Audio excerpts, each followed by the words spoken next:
La guerre des terres rares s'intensifie. Et les chiffres sont hallucinants.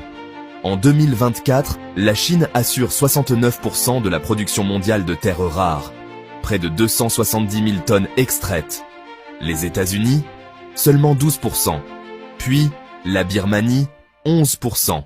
Et l'Australie, 5%. Mais attention, le vrai pouvoir de la Chine ne s'arrête pas à l'extraction. Elle contrôle 87% du raffinage mondial, produit 85% des terres rares légères purifiées, et même 100% des terres rares lourdes, utilisées dans l'industrie high-tech. Résultat, 94% des aimants aux terres rares, indispensables pour moteurs électriques, éoliennes, smartphones et ordinateurs, sont fabriqués en Chine. Même les États-Unis et l'Australie doivent souvent envoyer leurs minerais en Chine pour les raffiner.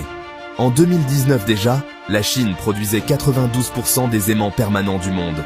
Et elle renforce encore son avance. Investissement massif dans la recherche, contrôle de gisements à l'étranger, puissance industrielle sans égale. Mais l'Occident tente de réagir. Reprise de production locale, développement du recyclage, nouvelles mines en Australie, au Canada et en Afrique. Sauf que, entre 2015 et 2022, la production non chinoise a quadruplé. Mais la Chine, elle, a doublé la sienne. Résultat, l'Occident reste massivement dépendant des exportations chinoises. Et Pékin le sait.